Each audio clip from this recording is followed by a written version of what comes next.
Hello friends, welcome to our YouTube channel phone fix Hyderabad.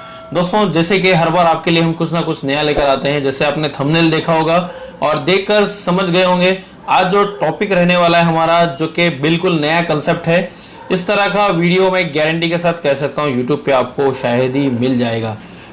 इतना detail में, इतना clearly आपको देखने नहीं मिलेगा, क्योंकि दोस्तों फोन फिक्स हैदराबाद में आपको 4G और 5G का लेटेस्ट कंसेप्ट यहाँ पे पढ़ाया जाता है। अभी साथ में हम लोग ने आईफोन का भी ऐड किया है। जैसे आप जानते हैं, आईफोन का भी बहुत सारा मास्टर कोर्स हमने ऐड किया है। दिनों को हमने बढ़ा लिया है, फीस अभी भी उतनी ही है। जून बैच में भी ऑफर है, एंड्रॉइड के साथ एप्पल फ्री है। अगर आप चाहे तो जुड़ सकते हैं। वीडियो पूरा एंड तक देखिए फ्रेंड्स, क्योंकि ये नया कंसेप्ट है। अगर आप स्किप करके देखेंगे, थोड़ा सा भी आप फॉरवर्ड करके देखेंगे, तो आपको समझ में नहीं आने वाला है। क्योंकि फ्रेंड्स, ये कंसेप्ट आपको लेटेस्ट हैंडसेट्स में मिलने वाला है। अभी जो मैंने यहाँ पे डायग्राम लिया है, जो कि लेटेस्ट कंसेप्ट लिया है, इसमें आपको 2 पावर देखने मिलेंगे और तीसरा जो है DC टू DC भी एक पावर ही है। तो इसका कैसे ये काम करता है, सारी चीज इस वीडियो में मैंने बताई है। वीडियो पूरा स्टार्टिंग से एंड तक देखिए। वीडियो अच्छा लगे तो जरूर लाइक करिए, शेयर करिए, नीचे अपना प्यारा सा कमेंट जरूर दें। और अच्छे से सीखना चाहते हैं, जून 27 का बुकिंग चल रहा है, जिसमें आप आ सकते हैं। यहाँ पे 22 दिन आपको देना है। बेसिक टू एडवांस एंड्रॉइड में सिखाया जाएगा hardware, software, eMMC programming, UFS programming, साथ ही साथ आईफोन का CPU भी हम यहाँ पे करवाते हैं, रैम करवाते हैं, नैन अपग्रेड कराते हैं, आईफोन की प्रोग्रामिंग बताते हैं, फेस आईडी कैसे बनानी है। इसके अलावा पैनिक एरर्स हो गया, बैटरी एरर, कैमरा एरर और शॉर्टिंग वगैरह है, डेड मोबाइल कैसे रिपेयर करना है। आईफोन में भी बहुत सारा कंटेंट मिलने वाला है। तो चलिए फ्रेंड, देर ना करते हुए शुरू करते हैं हम। तो जैसे कि फ्रेंड्स, यहाँ पे आप देख सकते हैं, सबसे पहले मैं आपको बोर्ड में बता देता हूँ। जैसे आप देखोगे यहाँ पे, तो बोर्ड में अगर आप देखोगे, एक मेन पावर AC जो होता है हमारा, इसके अंदर ये PM7250 ये इसका मेन पावर है। अगर आप कॉइल देखेंगे, 1 2 3 4 5 6 7 8 9 10 यहाँ पे बग कॉइल्स लग कर हैं। इसके बाद यहाँ पे एक सेकेंडरी पावर अगर आप देखोगे, जहां पे आपको 1 2 3 4 5 6 7 8 9 10 11 यहाँ पे कॉइल लगकर है, जिनमें से कुछ VPH के कॉइल होते हैं, कुछ लाइट के लिए होते हैं, कुछ ग्राफिक के लिए होते हैं। और ये जो IC हमारा है PM7150L, और यही वो IC है जहां से आपकी BOB की सप्लाई बनती है। इसके अलावा अगर इसमें CPU अगर आप देखोगे, SM7250 CPU है, और UFS जो है यहाँ पे SEC सैमसंग का एक UFS IC यहाँ पे लग के है। और इसमें जो मेन चार्जिंग AC है इसमें, जो कि मैं थोड़ा जूम करके बता दूं आपको, ये देख सकते हैं PM7250B, ये जो है इसका DC टू DC IC है। तो हम अभी पूरा इसका कंसेप्ट देखेंगे, क्या क्या सारी चीज़ें इसके अंदर है। तो इसको अगर हम डायग्राम में अगर देखना चाहेंगे, तो ये देख सकते हैं, ये मेन पावर IC जो है हमारा 4200, ये मेन पावर IC है। और ये लाइट और ग्राफिक के लिए जो यूज किया है, और सेकेंडरी पावर IC जो कि कुछ VREC 2 की जो LDO जो लाइंस होती हैं, LDO सेक्शंस कुछ इसमें ऐड कर दिए गए हैं। और लोअर LDO इसी IC से बनता है, और लोअर LDO और हायर LDO इससे भी बनता है। तो लोअर LDO क्या है, हायर LDO क्या है, APC की सप्लाई क्या है, मेमोरी की सप्लाई क्या है, EPIO क्या है, सब कुछ हम इसमें देखने वाले हैं। अब यहाँ पे एक चीज नोटिस करेंगे आप, अभी तक क्रिस्टल जो होता था पावर IC के जस्ट बाजू में होता था। यहाँ पे मैं बताना चाहूंगा, ये देख सकते हैं, ये हमारी मेन पावर IC। यहाँ पे आपको कहीं पे भी क्रिस्टल नजर नहीं आ रहा होगा। 5G हैंडसेट है, तो इसमें 38.4 मेगाहर्ट्ज का क्रिस्टल होता है। तो यहाँ पे कोई क्रिस्टल आपको नजर नहीं आ रहा होगा। अगर आपको सेकेंडरी पावर के पास भी बता दूं, ये देख सकते हैं पतरे के अंदर, यहाँ पे इसका क्रिस्टल नहीं होता है। इसका जो क्रिस्टल अगर आपको देखना है, तो वो आपको आना पड़ेगा यहाँ पे CPU के नीचे चार्जिंग IC के पास आना पड़ेगा, DC टू DC के पास। ये देख सकते हैं, यहाँ पे 38.4 मेगाहर्ट्ज का क्रिस्टल होता है। ये रिंगर PA के नीचे, जस्ट स्मार्ट PA जो देख रहे हैं आप, इसके जस्ट नीचे यहाँ पे लगा हुआ है। तो यहाँ पे B लिखा है, जैसा आप देख सकते हैं PM7250B, ये इसकी DC टू DC IC होती है। अगर हम इसको अच्छे से देखना चाहेंगे, तो ये देख सकते हैं यहाँ पे PM7250B जो है, ये हमारी जो होती है हमारी चार्जिंग IC है। जैसे कि आप देख सकते हैं, इसी में आपका V-बस का वोल्टेज इन होता है। इसके अंदर भी पावर की सप्लाई आती है, और मेन पावर के अंदर भी पावर IC की सप्लाई, पावर की सप्लाई इसमें आपको देखने मिलेगी। दोस्तों, A वाला जो IC हमारा मेन पावर है PM7250, और B वाला जो है ये DC टू DC IC है, जिसमें 7250B लिखा है। ऑलरेडी IC के ऊपर भी आपको बी लिखा मिलेगा, यहाँ पे आप देख सकते हैं 7250B। लेकिन अगर आप मेन पावर में अगर आप देखोगे तो कोई ए बी सी यहाँ पे लिखा हुआ नहीं मिलेगा, जस्ट 7250 लिखा मिलेगा। और एल वाला जो आईसी है ये लाइट वाला आईसी है 7150L, जो कि हमने यहाँ पे बनाया है, देख सकते हैं ये 72 से मिलेगी, ये भी 72 सीरीज है। और जो लाइट और ग्राफिक का आईसी यूज होगा इसमें 7150L का आईसी होगा। यहाँ पे देखोगे आप, यहाँ पे 10 यहाँ पे बक कॉइल लग के है, और यहाँ से अगर काउंटिंग करेंगे तो 9 कॉइल लग के, जैसा देख सकते हैं 1 2 3 4 5 6 7 8 9 बक कॉइल आपको 7150L में मिलेगी, और 10 जो बक कॉइल है आपको मेन पावर आईसी में मिलेगी। जैसा आप देख सकते हैं 1 2 3 4 5 6 7 8 9 10 कॉइल यहाँ पे लग के हैं। और डीसी टू डीसी जो आईसी हमारी, यहाँ पे आपको वीपीएच का कॉइल मिलेगा, देख सकते हैं यहाँ पे। तो ये वर्क कैसे करती है, यहाँ पे आप देख सकते हैं इसका मैंने क्रिस्टल आईसी भी बनाया, पीएमके 8002। ये पीएमके के नाम से क्रिस्टल आईसी है, जो कि आपकी वाईफाई के लिए और डब्ल्यू लाइन के लिए और आरएफ क्लॉक, मेगाहर्ट्ज की सप्लाई, किलोहर्ट्ज की सप्लाई, एसडीआर के लिए यहां से बनती है। आज हम इस वीडियो को बहुत डिटेल में देखने वाले हैं। वीडियो भले ही थोड़ा सा लंबा हो जाएगा, लेंथी हो जाएगा, पर एक बार ये कंसेप्ट समझ लीजिए। देख सकते हैं ये जो आईसी है हमारी क्रिस्टल आईसी के पास आपको क्रिस्टल मिलेगा 38.4 मेगाहर्ट्ज का, जिसका एक पिन ग्राउंड होगा, एक इन और एक आउट होगा, एक पीएमके एक्सोथर्मल की लाइन जो कि मेन पावर के साथ ही कनेक्ट होती है। तो ये इसके 4 पिन यहाँ पे कनेक्टेड है। अब इसमें जो है फ्रेंड्स 1.8 का VIO का वोल्टेज दिया जाता है, यहाँ पे भी आपको एक 1.8 वोल्टेज देखने मिल जाएगा। अब ये आईसी काम कैसे करती है, ये सीपीयू हो गया 7250, मेन पावर हो गया 7250। तो सबसे पहले हम स्टार्ट करते हैं। जैसे आप चार्जर इन करोगे इसके अंदर main DC to DC converter, जो कि PM7250B वाली आईसी है। बी वाला जो है वो आपका DC to DC charging IC है, जहां से आपकी वीपीएच का सप्लाई बनता है चार्जर लगाने के बाद। सबसे पहले वीपीएच पे अगर आप चेक करोगे तो 4 वोल्टेज मिल जाएगा। यहाँ पे एक सीरीज में एक बूट कैप मिलेगा, जिसको कपलिंग कैप भी बोलते हैं। एक साइड आईसी के साइड कनेक्ट होगा, एक साइड भी, दोनों साइड आईसी के साइड कनेक्ट होगा, और एक वीपीएच कॉइल के साथ कनेक्ट है, यहाँ पे देख सकते हैं। तो यहाँ पे आपको 8 वोल्ट के आसपास मिल जाएगा, और अगर ऊपर के साइड आप चेक करोगे तो यहाँ पे आपको 4 वोल्ट के आसपास मिल जाएगा। तो यही वीपीएच के कॉइल यहाँ पे स्विचिंग होने के बाद यहां से सप्लाई आपकी वीपीएच की जो सप्लाई है, एक तो चले जाएगी यहां से मेन, एक तो चले जाएगी यहां से मेन पावर में, जो कि ए वाला आईसी है PM7250, और यही वीपीएच का सप्लाई आपका चला जाएगा 7150L में, यानी ग्राफिक आईसी या सेकेंडरी आईसी भी आप इसको बोल सकते हैं। तो दोनों में वीपीएच वोल्टेज यहाँ पे चला जाता है। और इसमें फ्रेंड्स होता क्या है, इन सब को कम्युनिकेट कराने के लिए, इन सब से बातचीत करने के लिए, इन सब को डाटा और क्लॉक की सप्लाई भेजने के लिए सीपीयू यहाँ पे अपने पास रख लेता है SPMI, system power management interface. ये जो प्रोटोकॉल है, ये देख सकते हैं ग्रीन लाइन जो क्लॉक की सप्लाई है, तीनों आईसीओ में सबसे पहले क्लॉक का सप्लाई जाएगा। उसके बाद सीपीयू ब्लू जो लाइन देख रहे हैं आप, ये SPMI डाटा की लाइन है, जिससे डाटा जाता भी है इन आईसीओ को, और ये आईसीओ जब काम करने लग जाती है तो इसी लाइन से डाटा सीपीयू को रिवर्स में, सीपीयू को कंफर्मेशन मैसेज भी मिल जाता है, कंफर्मेशन डाटा मिल जाता है कि ये आईसी काम कर रही है कि नहीं कर रही। क्योंकि ये सेकेंडरी पावर है, पावर का काम करेगी। लाइट आईसी है, लाइट भी बनाएगी, ग्राफिक आईसी है, ग्राफिक भी बनाएगी, फ्लैश एलईडी भी बनाएगी। तो जब ये काम करेगी तो इन्हीं दोनों लाइनों से सीपीयू इंफॉर्मेशन लेगा इनसे। ये एक प्रोटोकॉल होता है SPMI प्रोटोकॉल। तो ये हम स्टूडेंट को क्लास में बताते हैं, I2C प्रोटोकॉल या फिर SPI प्रोटोकॉल, या इनेबल लाइंस क्या होती है, कमांड लाइंस क्या होती है, स्विचिंग लाइंस क्या होती है, रीसेट क्लॉक लाइंस क्या होती है, सारी चीज क्लास में बताया जाता है। किसी में पुल अप रजिस्टर किस में यूज किया जाता है, और कहाँ पे वोल्टेज कैसे काम करता है, सारा चीज क्लास में बताते हैं। तो यहाँ पे फ्रेंड्स कम्युनिकेशन के लिए सीपीयू ने 2 लाइनें रख ली है, SPMI क्लॉक डाटा, तीनों भी आपस में जुड़ के देख सकते हैं। एक ही लाइन यहां से निकल रही है, ये तो डीसी टू डीसी में गई, और एक लाइन आपकी मेन पावर में गई। उसके बाद यहाँ पे देखोगे तो ग्राफिक आईसी में भी ये लाइन जा रही है। चाहे ग्रीन और ब्लू लाइन देख लोगे आप, तो SPMI क्लॉक, SPMI डाटा।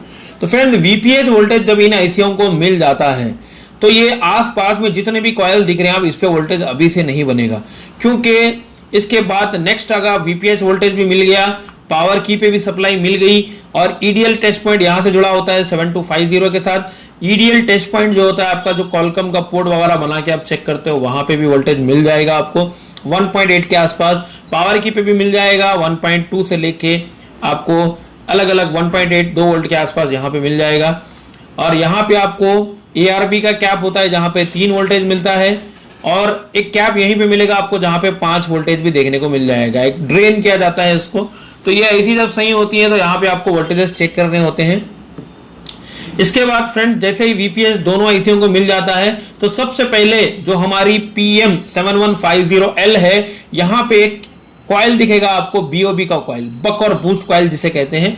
एक साइड आईसी के कनेक्ट होगा जहां पे 1.4 वोल्टेज मिलेगा, और दूसरा साइड भी आईसी के साथ कनेक्ट होगा जहां पे 2 से 3 वोल्ट के आसपास मिल जाएगा। तो ये BOB का सप्लाई बनना चाहिए। BOB का सप्लाई बनने के बाद सबसे पहले इसी आईसी में इन होता है यहाँ पे वोल्टेज, और BOB का वोल्टेज ये देख सकते हैं यहां से निकल कर सीधा आगे जाता है।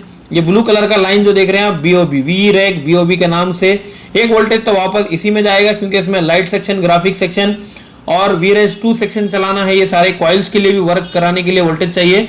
तो BOB का जो वोल्टेज होता है आपका VPS वोल्टेज के जैसा ही 3 से 4 वोल्ट होता है। सबसे पहले तो वो वोल्टेज इसी में जाएगा 7150L में। उसके बाद यहां से निकल के VREG BOB के नाम से ये देख सकते हैं मेन पावर में भी जाएगा 7250 में। उसके बाद यही ब्लू कलर का लाइन जो कि BOB की लाइन है, VREG BOB की, इस आईसी में भी जाती है। तीनों आईसीओ में BOB का वोल्टेज वापस आता है ताकि दूसरे सेक्शंस को ये इनपुट सप्लाई होती है। ये वोल्टेज BOB का वापस आने के बाद सबसे पहले DC टू DC से यहां से एक सप्लाई निकलती है जिसको पावर गुड की सप्लाई बोलते हैं या केबल पावर बोलते हैं, जो कि DC टू DC से निकल करके 7250 में जाती है, जो कि मेन पावर आईसी है। जब ये आईसी सारा वर्किंग में आ जाती है तो यहां से ये केबल पावर हमारे मेन पावर को देती है। उसके बाद friends next voltage DC to DC से जो आउट होगा वो होगा फॉल्ट N का वोल्टेज, जहां पे आपको 1.8 की सप्लाई होती है। तो फॉल्ट N का वोल्टेज सबसे पहले यहां से निकल के 1.8 इस आईसी को मिलता है, जो कि मेन पावर आईसी है, 7250 में जाता है। और यही वोल्टेज अगर आप देखोगे यहां से फॉल्ट N 1.8 का वोल्टेज जो कि हमारी ग्राफिक आईसी में भी जा रहा है। यानी ये दोनों आईसीओ में फॉल्ट N का वोल्टेज मिलना चाहिए, तब जाकर के इनको पता चलेगा कि ये आईसी सारा वर्किंग कर रही है। ये दोनों के साथ इसमें वोल्टेज आना चाहिए 1.8। अगर ये वोल्टेज नहीं मिला फ्रेंड्स तो ये आईसीयां वर्क नहीं करेंगे। अगर BOB का कॉइल भी अगर खराब हो जाए, यहाँ पे ये वोल्टेजेस नहीं बनते हैं, तो तीनों आईसीयां एक्टिवेट नहीं होंगे, तीनों के तीनों आईसीयां ये बंद हो जाएंगे। इसके बाद फ्रेंड्स सबसे पहले अगर आप यहाँ पे देखोगे तो यहाँ पे काफी सारे 10 कॉइल लगकर है। तो इनमें से अगर आप देखोगे तो 4301 जो है APC1 की सप्लाई है, जो कि 0.8 की सप्लाई ये ऑफ रहेगी। जैसे आप चार्जर लगाओगे ये दोनों कॉइल आपस में कनेक्ट है, यहाँ पे कोई वोल्टेज नहीं मिलेगा आपको। इसके बाद यहाँ पे L4303 की एक कॉइल है, यहाँ पे आपको VCCQ या EDL पॉइंट या MMC के लिए, रैम के लिए एक वोल्टेज जाता है VCCQ, जो कि आपके MMC में जाता है 1.8 के नाम से, जिसको हम VIO वोल्टेज भी कहते हैं। तो ये वोल्टेज यहाँ से जनरेट होता है मेन पावर आईसी से।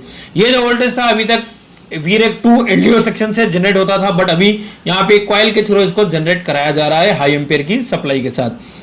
उसके बाद यहाँ पे एक बनेगा 4304 पे हायर LDO, जो कि 2.0 का वोल्टेज होता है, 1.9 से 2.0, जिसको हम VREG2 सेक्शन में जाता है।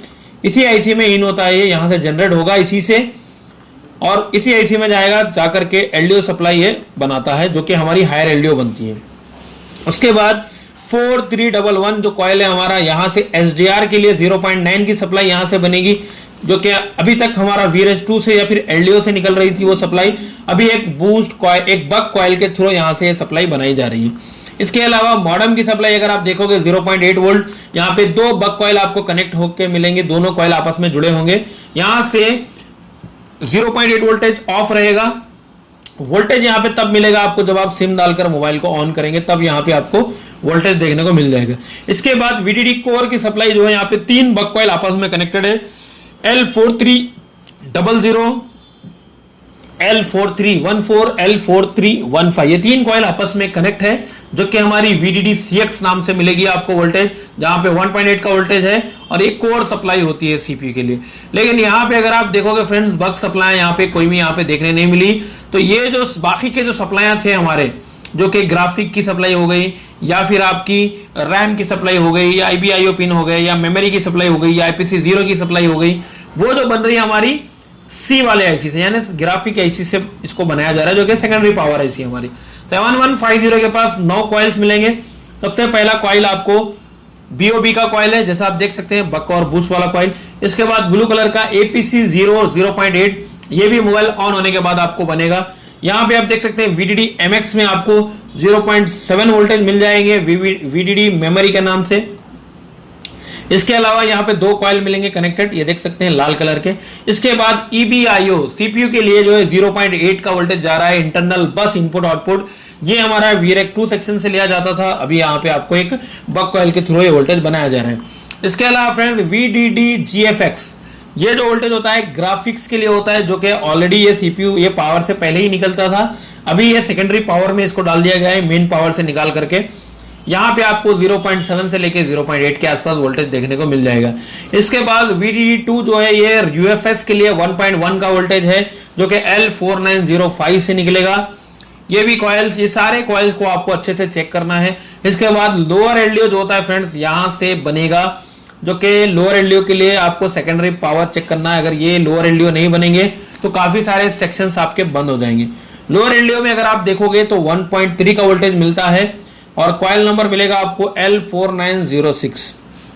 इसके बाद एक लास्ट कॉइल यहाँ पे L4907, जिसको हम VDD रैम की सप्लाई बोलते हैं। वोल्टेज ड्रेन रैम के लिए होती है ये।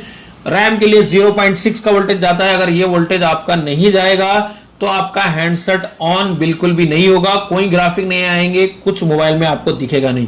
तो ये सारे बक वोल्टेजेस सारे बनने चाहिए। जितने भी यहाँ पे बक वोल्टेजेस, कोर वोल्टेजेस देख रहे हैं आप, कौन सा वोल्टेज कब बनेगा यहाँ पे मैंने बताया है। ये तो आपको 2 पावर का हमने दे दिया है फ्रेंड्स, लेकिन अगर आपको अच्छे से सीखना है, चाहे कल के रोज आपके पास 5G हैंडसेट में 3 पावर आ जाए, 4 पावर आ जाए, तो उसको कैसे समझना है, कैसे आपको रिपेयर करना है, ये हम क्लास में सिखाते हैं। इतने वोल्टेज मिल जाने के बाद फ्रेंड्स यहाँ से मेन जो पावर IC होता है, CPU को पावर ऑन रीसेट के नाम से एक 1.8 का सिग्नल भेजेगा, जिससे CPU को यह पता चलेगा कि जो पावर सेक्शन है इसका ओके हो चुका है। तो CPU 1.8 का सिग्नल रिसीव करने के बाद पावर ऑन रीसेट के नाम से यहां से PS होल्ड का सप्लाई मेन पावर को भेजेगा। PS होल्ड का सप्लाई क्या होता है फ्रेंड्स, जो वोल्टेजेस होते हैं बक और कोर लाइंस में, जितने भी हमारे वोल्टेजेस ये फ्लक्चुएशन होते हैं। जब आप चार्जर लगाते हो तो इसको स्टेबल करने के लिए, रोकने के लिए, स्थिर करने के लिए PS होल्ड की सप्लाई, पावर सप्लाई होल्ड का मतलब होता है रोकना, PS होल्ड का सप्लाई CPU भेजता है।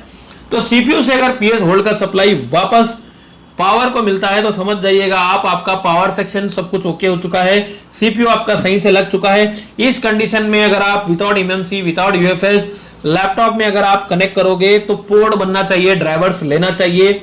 DC में अगर आप देखोगे तो उसका CPU की स्विचिंग आनी चाहिए। ये बहुत सारी चीजें होती है जो हम क्लास में बताते हैं आपको। ये सारा होने के बाद फ्रेंड्स इसमें अगर आप देखोगे जो क्रिस्टल यहाँ पे लग के 38.4 मेगाहर्ट्ज का क्रिस्टल के भी सप्लाइयां बनने बहुत जरूरी है। CPU जो है क्रिस्टल IC जो देख रहे हैं आप PMK 8002, एक क्रिस्टल का एक IC देखने मिलेगा आपको, जिसमें आपको सिस्टम पावर मैनेजमेंट, क्लॉक और डाटा की सप्लाई होती है, जिससे CPU सारा कम्युनिकेट करता है।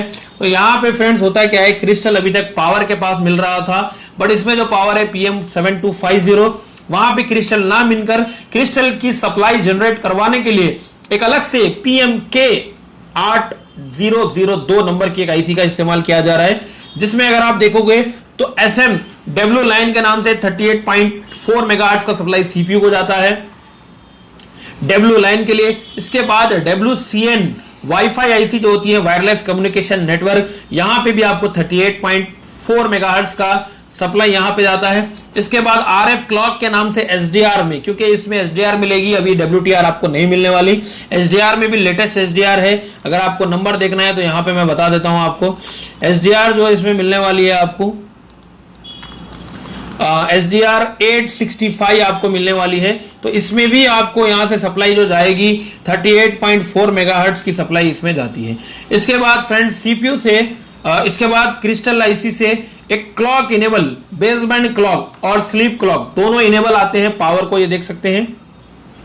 बेसबैंड क्लॉक जो इनेबल होगा वो 19.2 मेगाहर्ट्ज का होगा और स्लीप क्लॉक जो होगा 768 किलो हर्ट्ज का होता है। तो ये दोनों इनेबल आने के बाद पावर IC दोनों के फ्रीक्वेंसी जो कि एक 19.2 मेगाहर्ट्ज बेसबैंड के लिए CPU में भेजती है क्लॉक की फ्रीक्वेंसी, और दूसरी स्लीप क्लॉक 32.768 किलोहर्ट्ज का सप्लाई CPU में भेजती है। तो ये सारा आपको प्रॉपरली चेक करना है एक डेड मोबाइल में। एक 5G हैंडसेट का ये डाटा है। तो ये फोन फिक्स हैदराबाद की टीम की तरफ से आपको समझाने की कोशिश की गई है। फॉल्ट 10 का जो सप्लाई है वो बहुत जरूरी है। केबल पावर गुड बहुत जरूरी है।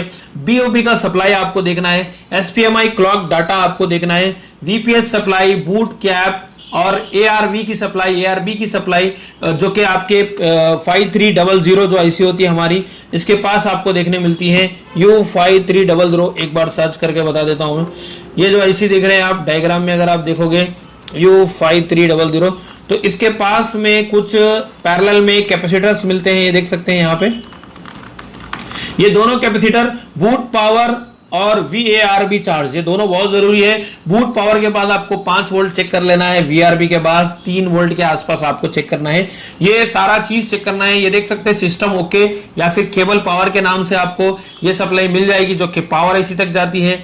VBAT आपको बनेगा बैटरी लगाने के बाद। VPH आपको मिलेगा चार्जर लगाने के बाद। यहाँ पे बूट कैप है, यहाँ पे 8 वोल्ट 4 वोल्ट आपको चेक करने हैं। CC आउट, ये देख सकते हैं टाइप सी का कनेक्टर है। CC1 CC2 कब काम करता है, DMDP कैसे काम करता है, और पीपीएच पावर वापस इनमें इन हो रहा है। ये सेंसिंग के लाइन से वीबैट पे जाती है सप्लाई। पीएमआईडी कहाँ पे जाती है, फ्लैश एलईडी में जाती है या फिर secondary power, secondary charging AC में। तो ये सारा चीज आपको देखना है। मेन जो लाइनें थे मैंने आपको बताने की कोशिश की है। ये लाइन हमारी मेन पावर में आती है, और मेन पावर में अगर आप देखोगे यहाँ पे स्लीप क्लॉक देख सकते हैं, ये वाली सप्लाई, और एक्सोथर्मल की लाइन भी इसी में आ रही है। अब पावर के पास अगर आप देखोगे तो बहुत बार आपको VREC 2 की सप्लाई, ये देख सकते हैं। जनरली यहाँ पे आपको क्रिस्टल देखने मिलता है, बट यहाँ पे क्रिस्टल नहीं बनाया इसने, क्योंकि इसमें जो क्रिस्टल के लिए आईसी का इस्तेमाल किया है PMK 8002 आईसी, जो कि आपकी, अगर मैं आपको बताना चाहूँ, PMK 8002 जो क्रिस्टल का आईसी है, यहीं पे आपको कहीं पे देखने मिल जाएगा। तो डायग्राम में मैं बता देता हूँ आपको। लेआउट में आते हैं तो एक बार एक क्रिस्टल यहाँ पे लग के है। एक बार 4201 नाम की जो आईसी है इसको देख लेते हैं, कौन सा आईसी है। हाँ, ये वाला आप आईसी देख सकते हैं PMK 8002, जहां पे क्रिस्टल जो देखने मिल रहा है आपको 38.4 मेगाहर्ट्ज का क्रिस्टल है। VIO का सप्लाई इसमें दिया जा रहा है। SPMI क्लॉक डाटा, और ये आईसी जो PMIC DVDD की जो सप्लाई सीधा पावर में जाती है, दोनों पावर के साथ कनेक्ट होती है। और इसके अलावा यहाँ पे आप देखोगे RF क्लॉक 38.2 मेगाहर्ट्ज दिख रहा है। ये सारा आपको सप्लाई चेक करनी है। तो ये जो डाटा हमने बना के दिया है फ्रेंड्स, आपको इस तरह से कैसे बनाना है ये हम क्लास में स्टूडेंट को बनवाना सिखा देते हैं। बहुत सारे इंस्टीट्यूट जाएंगे, आप टीचर काम करेंगे, टीचर काम करके दिखाएंगे, लेकिन इस तरह की सप्लाईयां कब कब कौन सी सप्लाई बनती है बिल्कुल नहीं बताएंगे आपको। क्योंकि फ्रेंड्स अच्छे से अगर आपको सीखना है, फोन फिक्स हैदराबाद आप ज्वाइन कर सकते हैं। यहाँ का बच्चा जब सीख के निकलता है तो मार्केट में उसके जैसा काम कोई नहीं करता है फ्रेंड, गारंटी के साथ कह सकता हूँ। फोन फिक्स हैदराबाद के फेसबुक पे जाइए, जाकर स्टूडेंट का काम देखिए कैसे लेवल पे वो काम कर रहे हैं। उनके डेली के पोस्ट आपको देखने मिल जाएंगे। व्हाट्सएप पे हमारे जो नंबर से कॉलिंग के, उसके व्हाट्सएप स्टेटस पे जाकर देख लीजिए। स्टूडेंट का डेली का लाइव काम के हम पोस्ट लगाते हैं। टीचर्स का काम नहीं होता है फ्रेंड। जी हाँ, टीचर्स के लिए आप इंस्टीट्यूट जाकर के सिर्फ थाली मार के आ रहे हो, 50-50 60-60 बच्चों के बीच में बैठ रहे हो, क्या काम कर रहे हो नहीं कर रहे हो वो आपको पता है। फिर वापस से दोबारा इंस्टीट्यूट ज्वाइन करते हो। हमारे यहाँ पे 15 से 20 बच्चों को लेते, ज्यादा स्टूडेंट नहीं होते फ्रेंड्स। जून 27 का बुकिंग चल रहा है। अगर इस लेवल का ट्रेनिंग आपको लेना है, जैसे देख रहे हैं आप ऊपर, जो लेवल का ट्रेनिंग लेना है, एक एक लाइन को समझना है, सर्किट को समझना है, 4G और 5G हैंडसेट पे काम करना है, आईफोन पे काम करना है। आईफोन पे काम करने से घबराना नहीं है, 5G पे काम करने से घबराना नहीं है। तो सिर्फ एक ही इंस्टीट्यूट है जो आपको एक अच्छे लेवल पे पहुंचा सकता है, वो फोन फिक्स हैदराबाद। क्योंकि फ्रेंड्स यहाँ पे सिर्फ सिंगल बंदा नहीं बल्कि एक पूरी टीम है। यहाँ पे एक पूरी टीम मिलकर आपको अपना रिसर्च, अपना सालों का एक्सपीरियंस आपको देती है, अपना हैंड स्किल, अपना तजुर्बा, अपना शॉटिंग निकालने का तरीका, अपना डायग्राम रीड करने का तरीका, सारा चीज आपको बताते हैं। लाइव रिपेयरिंग होती है, लाइव क्लासेस होते हैं। यहाँ पे 10 घंटा क्लास होती है, 8 घंटा प्रैक्टिकल आपसे कराएंगे। जी हाँ फ्रेंड्स, 8 घंटा जब आप हैंड स्किल का काम करेंगे तो 100% आपको काम आना ही आना है। 3 घंटा line tracing, fault finding, theory बताते हैं आपको, जिसमें DSO से कैसे आपको सिग्नल लाइंस चेक करनी है, डायग्राम कैसे रीड करना है, इस तरह का डाटा कैसे बनाना है, सारा चीज आपको क्लास में सिखाया जाएगा। एक अच्छा प्रोफेशनल टेक्नीशियन बनना है तो फोनफिक हैदराबाद ज्वाइन कर सकते हैं, और आपको सॉल्यूशंस चाहिए तो व्हाट्सएप पे मैसेजेस कर सकते हैं। अगर आपको डिटेल लेना है कोर्स की, व्हाट्सएप पे मैसेज करिए, कॉल करिए। सॉल्यूशंस के लिए सिर्फ इनबॉक्स में मैसेज करिए, 100% सॉल्यूशन देंगे आपको। इसके अलावा यहाँ पे आपको जीरो लेवल से सिखाया जाता है, बेसिक से सिखाया जाता है। ऐसा नहीं है कि डायरेक्टली आपको हाई लेवल पे जाएंगे, जीरो लेवल से स्टेप बाय स्टेप लेके जाएंगे। दिने हमने बढ़ा दिए हैं, 22 दिन की ट्रेनिंग दे रहे हैं। फीस हमारा वही फीस है जो 2 साल से ले रहे थे, फीस में कोई बढ़ाई नहीं है। अभी इस बार आपको एप्पल के भी मदरबोर्ड मिलेंगे, आईफोन के भी मदरबोर्ड मिलेंगे काम करने के लिए। यहाँ पे फ्रेंड डेड फोन नहीं बल्कि ऑन फोन पे काम सिखाया जाता है। ऑन फोन का सीपीयू निकालेंगे, ऑन फोन का नैंड निकालेंगे, ऑन फोन का यूएफएस खोलेंगे, ऑन फोन का एमएमसी खोलेंगे, आप ऑन फोन का सीपीयू डालेंगे, आप ऑन करेंगे। हर बच्चा यहाँ पे ऑन करता है सेट, उसके दिल में से डर तभी निकलता है जब वो ऑन फोन पे काम कर लेता है। बाकी फ्रेंड्स कीपैड पे, जियो पे इंडिया के अंदर काफी सारे इंस्टीट्यूट है, 10-15 हजार फीस लेकर के आपका टाइम वेस्ट करा रहे हैं। सीखना है तो अच्छे से सीखिए, एक जगह सीखिए, यहाँ पे बैकअप सपोर्ट होता है। दोबारा कभी आप आना है तो आ सकते हैं, आपको एक और मौका मिलेगा। कोई एक्स्ट्रा फीस नहीं ली जाती है। हर बैच में 2 से 3 बंदे पूरा बैच बैठते हैं यहाँ पे। बहुत सारे इंडिया में इंस्टीट्यूट है, 1 दिन के लिए, 2 दिन के लिए बुलाएंगे आपको, 3 दिन के लिए अपडेट के लिए बुलाएंगे। हमारे यहाँ पे हर बच्चा जो आना चाहता है, पुराने स्टूडेंट में से कोई भी, वो पूरा बैच बैठ के पूरा फिर से ट्रेनिंग लेके जा सकता है। कोई चार्ज नहीं है, कोई फीस नहीं है, दोबारा आ सकता है। ऐसा ऑफर इंडिया में कोई नहीं देगा आपको। इतनी फीस में एंड्रॉइड के साथ एप्पल कोई नहीं कराता है, पूरा चैलेंज के साथ बोल सकता हूं मैं।